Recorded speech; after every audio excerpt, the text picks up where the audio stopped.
असमा शरीफ साहब, बहुत तेजी से सूरत हाल बदलती है। लास्ट टाइम बात हो रही थी, आमने सामने आ गए हैं, DGISPR ने प्रेशर की है, PTI ने जवाब दिया है, आज इमरान खान ने इतना ही कोई मस्बत पैगाम भेजा है, ये हो क्या रहा है? जी बस होता है शब रोज़ तमाशा मेरे आगे, ये तो आपने सुना ही है मिसरा। लेकिन असल बात यह है कि कोई चीज़ पाकिस्तान की सियासत में हतमी नहीं है। कल के जो दुश्मन थे वो कल के हरीफ आज के हलीफ हैं, कल के जो हलीफ थे वो आज हरीफ हैं। और यही मेरा ख्याल है कि पाकिस्तान की सियासत की जो खूबसूरती भी है और गैर यकीनी सूरत हाल भी है। लेकिन शाहजेब, जो दिलचस्प बात है वो ये है कि ये बयान उस वक्त आया है उमर अयूब साहब का जिस वक्त 9 मई का जो मामला था या जो उस पर पुरअमन कॉल का एतराफ़ है वो इमरान खान साहब ने किया है। और उसके बाद से उनका एक स्टेटमेंट ये भी आया कि उनको डर है कि उनका जो ट्रायल है वो मिलिट्री कोर्ट्स की तरफ जो है वो जाएगा। और फिर उसके बाद आज एक बहुत अहम डेवलपमेंट हुई है लाहौर के यानी लाहौर हाई कोर्ट से कि 12 मुकदमात के अंदर जो है वो इमरान खान साहब को रिलीफ मिला है। तो मेरा ख्याल है ये जिस डायरेक्शन में चीज़ें जा रही हैं उस तनाजुर में इसी तरह की जो पॉलिटिक्स है वो पाकिस्तान तहरीक-ए-इंसाफ जो है वो करने की कोशिश करेगी कि वो एक दफ़ा फिर मुफाहमत का, जो कि आज बिल्कुल बग़ैर किसी लगी लिपटी के उमर अयूब साहब ने मुफाहमत का पैगाम दिया। और आपको याद रहे कि ये जो कुछ भी था, ये जो भी तूफ़ान था या जो भी एतराज़ था वो पर्सन स्पेसिफिक था। यानी आर्मी चीफ के हवाले से जो स्टेटमेंट्स इमरान खान साहब माजी में देते रहे हैं, जिस तरह से उन्होंने बयानात दिए हैं, बल्कि अगर आपको याद हो तो शहबाज शरीफ साहब ने तो जब PDM की गवर्नमेंट आई और उसके बाद बहुत सारे और रहनुमाओं ने ये साफ कहा कि जो कुछ भी हुआ था 9 मई को वो असल में तख्ता उलटने की कोशिश थी, वो उस वक्त के आर्मी चीफ के ख़िलाफ़ एक साजिश थी। और फिर आप देखें कि इस पूरे बयानिए को वो लेके चलते रहे इमरान खान साहब। एंटी एस्टेब्लिशमेंट बयानिए को उन्होंने एक पर्सन स्पेसिफिक बयानिया बनाया। और अब आज आके जब उमर अयूब साहब ये कहते हैं तो इसका मतलब दो निकलते हैं। एक तो ये कि या तो वो एक कदम पीछे हट गए हैं, या फिर ये कि उनको इस बात का यकीन है कि आने वाले दिनों में उनके खिलाफ बहुत सख्त कार्रवाई हो सकती है, लिहाजा किसी मुफाहमत की तरफ बढ़ा जाए। लेकिन मैं ये भी आपको बता दूं कि ये पहली बार नहीं है जो इमरान खान साहब ने स्टेटमेंट इस तरह के दिए हैं। इससे पहले भी वो पैगामात जो है वो भिजवाते रहे हैं। और हमारी इत्तलात हैं कि पिंडी की तरफ उन्होंने काफ़ी मरतबा रुजू किया है, लेकिन उनको वहाँ पे खैरखा कामयाबी नहीं हो सकी है। हो सकता है कि इस बार उनकी कोई वो जो किस्मत आजमाई करें वो काम आ जाए। लेकिन माजी में बहुत साफ लफ्ज़ों के अंदर जो है वो कहते भी रहे और उसके बाद ट्वीट्स भी करवाते रहे, मुख्तलिफ़ चीज़ें भी करते रहे, फिर ख़िलाफ़ भी बयान देते रहे। तो वो एक कदम आगे और पीछे होते रहते हैं। अलबत्ता उमर अयूब साहब की तरफ से इस यकीन के साथ ये बात कहना अचंभे से खाली नहीं है। और अगर आपको याद हो कल आप ही के प्रोग्राम में असद कैसर साहब ने दिसंबर की बात की है, हमारे एक प्रोग्राम में ख्वाजा आसिफ साहब ने अक्टूबर की सरगोशियों की बात की है, और आज मखसूस नशिस्तों के मामले के ऊपर भी है। तो बहुत सारी कड़ियाँ जो है वो ज़रूर आपस में मिलती हैं, लेकिन देखना है कि इमरान खान साहब के इस पैगाम का जवाब जो है वो मोहब्बत से आता है या किसी और तरह से आता है। उमर साहब, आपको लगता है कि आगे भी कहीं ना कहीं ये ख्वाहिश है या इतनी वीकनेस है कि अगर एक हफ्ते पहले इमरान खान साहब बराह रास्त ट्वीट्स कर रहे थे, 2 दिन पहले तक तहरीक इंसाफ बराह रास्त जवाब दे रही थी, फिर अचानक अंदाज बदल गया, मिजाज बदल गया, लहजा बदल गया, अल्फाज बदल गए, तो आगे से भी तब्दीली आ जाए? शाहजेब, अगर वैसे आप इमरान खान या ओवरऑल PTI का मिजाज या उनका पैटर्न देखें तो ये अप्स एंड डाउन्स आते रहते हैं। कई दफ़ा ये एक सुलह का हाथ भी बढ़ा देते हैं और कई दफ़ा जंग के लिए तैयार भी हो जाते हैं। अगरचे ये सारे मामलात यकतरफा होते हैं, ये जो लफ्ज़ी जंग है ये इन तक महदूद होती है। असल में अब इस सारे अमल में ये जो कम्युनिकेशन का जो प्रोसेस है, जो उनकी एक, मैं इसको स्ट्रेटजी कम्युनिकेशन समझता हूँ, उसमें भी देखें वो सारी चीज़ें अपने कंट्रोल में रख रहे हैं कि उनकी मर्जी है कि वो जब जी चाहे वो गालियाँ देना शुरू कर दें और जब जी चाहे कहें कि आओ सुलह करें। तो मतलब ये है कि इमरान खान का ही अपर हैंड रहेगा इस सारे अमल में।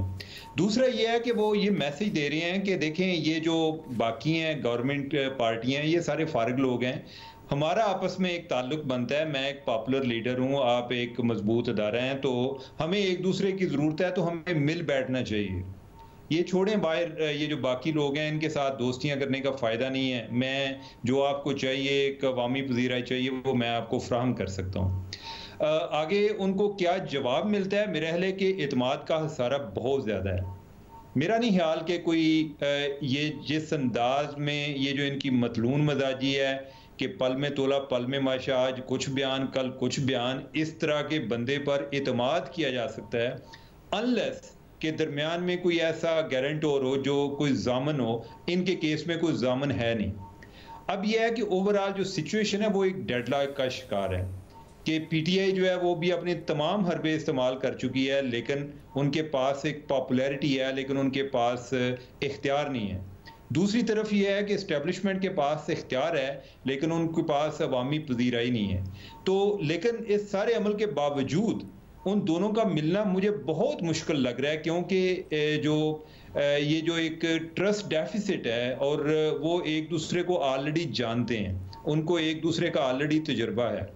तो मुझे नहीं लग रहा कि कोई ऐसी कोई उधर कोई नरम गोशा पैदा हुआ है, ऐसी सूरत हाल नजर नहीं आएगी। आ रही एस्टेब्लिशमेंट भी तब चाहेगी, उनकी कोशिश होगी कि जब उनको वो एक पोजीशन ऑफ स्ट्रेंथ से इनके साथ मुज़ाकरात कर सकें। वो इस टाइम उस पोजीशन में नहीं है और पीटीआई जो है कि वो अपने लेवल पर वो समझती है जी कि इस टाइम हमारा हाथ बढ़ाना बढ़ता है, लेकिन मुझे कोई ऐसी मुस्बत इशारे की कोई उम्मीद नहीं है, कोई मुझे तवक्को नहीं है उधर से कि कुछ इस तरह से होगा। बाकी ये जो डेट्स वगैरह देते रहते हैं ये भी इनका एक पुराना तरीका है कि शुरू से ही जो उनकी एक यूट्यूबर्स की भी फौज है वो भी इलेक्शन से पहले भी उनको रिहा करा रहे थे, बाद में भी करा रहे हैं। तो इस तरीके से वो अपने जो एक फॉलोअर्स हैं उनको एक अपबीट रखते हैं, उनको ये बताते हैं कि बस अब कोई फासला ज्यादा नहीं रह गया, अभी कोई आधा किलोमीटर है, कोई बात नहीं है। ये नहीं बताते कि ये बड़ा लंबा भी फासला हो सकता है, ये 5 साल का हो सकता है, 3 साल का हो सकता है। तो लिहाजा वो एक उनको कोई ना कोई उम्मीद, जिस तरह शेख साहब जो हैं, शेर शीर साहब कहते थे कि ये आइंदा 4 हफ्ते बड़े अहम हैं या 8 हफ्ते बड़े अहम हैं, तो इसी तरह जो पीटीआई वाले हैं वो भी यही काम कर रहे हैं कि बस आगे ये होने वाला है, कोई दिसंबर में ये हो सकता है, नए इलेक्शन हो सकते हैं। तो उसमें कोई मेरे ख्याल कोई ज्यादा एक बिटवीन द लाइन रीड करने वाली बात नहीं है। यानी कि पाकिस्तान में कोई चीजें सूरत हाल बदलते पता नहीं चलता, लेकिन एज ऑफ टुडे कोई ऐसी चीज नजर नहीं आ रही। तो अस्मा क्विकली, ये जो ट्रिब्यूनल्स हैं इससे बड़ी उम्मीदें अचानक पैदा हो गई हैं पाकिस्तान तहरीक इंसाफ को। हो सकता है कि तेजी से फैसले आएँ, उन्हें उनकी जो क्लेम की गई सीटें हैं वो मिल जाएं और हुकूमत मेजॉरिटी खो जाए और पीटीआई मेजॉरिटी में आ जाए। मेरा ख्याल है यही वो बात है जो कि जिसके ऊपर थोड़ी परेशानी हो सकती है उन हलकों को जो कि ज़्यादा कंसर्न्ड हैं और जो पॉलिटिकल हैं, जो कॉन्स्टिट्यूशनल ब्रेकडाउन की बात कर रहे हैं, जो कि ख्वाजा आसिफ साहब ने भी कही है। और देखिए ना, अब अगर और यही वो मुझे खदशा है कि ये अगर इसी तरह से अदालतों के अंदर मामलात रहे तो ये वो उस कॉन्स्टिट्यूशनल ब्रेकडाउन की तरफ बढ़ा जा सकता है। इस बात का इम्कान मौजूद है, लेकिन उसमें क्या होगा, उसमें भी जो खसारा है वो भी पाकिस्तान तहरीक इंसाफ का ही ज़्यादा होगा, क्योंकि अगर इलेक्शन फ़र्ज़ किया 2 साल 2.5 साल के बाद भी होंगे तो भी सबसे ज़्यादा पॉपुलर जमात पाकिस्तान तहरीक इंसाफ हो सकती है, उसके इम्कानात ज़्यादा हैं कि वो जीत जाए। तो मेरा ख्याल है कि वो भी एक तरह से एक कॉन्स्टिट्यूशनल ब्रेकडाउन की खुदा न खास्ता जो राह है वो हमवार हो रही है उस जुडिशल प्रोसेस के अंदर। और अनफॉर्चुनेटली अगर आप देखें कि पहले कभी अगर GHQ की तरफ पॉलिटिक्स का रुख था, तो इस वक्त जो JHQ का जो बात की जा रही है उसके ऊपर भी इल्ज़ामात आयद हो रहे हैं। तो ये जो एक तरह से एक रास्ता बन रहा है, इसमें पाकिस्तान तहरीक इंसाफ अब कोशिश करेगी कि वो अपनी पॉलिटिक्स को दूसरी तरफ लेके जाए, लेकिन ये रियलिटी भी अपनी जगह पे है कि जो उनको वोट मिला है या जो उन्होंने नैरेटिव पिछले 2.5 साल में बनाया है जो कि प्रो इस्टेब्लिशमेंट नहीं है, एंटी इस्टेब्लिशमेंट है, जब वो उस नैरेटिव को छोड़ेंगे तो उसके बाद उनकी सूरत हाल क्या होगी। और ये भी मैं आपको कहती चलूँ जल्दी में कि ये जो सूरत हाल है ये पाकिस्तान की जो मौजूदा इस्टेब्लिशमेंट है उनको भी सूट नहीं करती है। अगर वो इस तरह से बढ़ जाएंगे और इस हुकूमत का जो इस वक्त जो मुख्तलिफ यानी उनका वोट बैंक भी ख़त्म हो चुका है और वो जिस तरह से काम करे, इस हुकूमत के होते हुए उनको किसी और दूसरे की ज़रूरत क्यों पड़ेगी। जो गैर मकबूल फैसले वो सारे के सारे शहबाज शरीफ साहब की हुकूमत कर रही है ऑलरेडी, उनको किसी और करने की ज़रूरत नहीं पड़ेगी। तो अनफॉर्चुनेटली पाकिस्तान उधर खड़ा हो गया है जहाँ पे शायद बहुत सारी चीज़ें जो है जो रस्ते मसदूद हो गए। उमर चीमा साहब, अदालत से उम्मीद ट्रिब्यूनल्स फैसला दें, दिसंबर तक हमारी हुकूमत आए और हम नए इलेक्शन में जाएं, ये प्लान अभी तक बताया है तहरीक इंसाफ ने। देखिए, ओवरऑल अदालत एक इम्पॉर्टेंट वेरिएबल है कि जो इस सारे अमल में जो ना तो इस्टेब्लिशमेंट के कंट्रोल में है और बहुत सारे मौक़ों पर उन्होंने सरप्राइज़ दिया है। कोई इस तरह की कैलकुलेशन अगर कर लें तो कोई ताज्जुब वाली बात नहीं है। जिस अंदाज़ में अदालत इमरान खान के हक़ में फ़ैसले कर रही है, कोई ट्रिब्यूनल के भी इस तरह के फ़ैसले आ सकते हैं। इनकी उम्मीदें थी कि जब कोई लीडरशिप हाई कोर्ट में चेंज होगी तो शायद जो मौजूदा हुकूमत है उनके लिए कोई बेहतरी का सामान पैदा होगा, वो ऐसा नज़र नहीं आ रहा।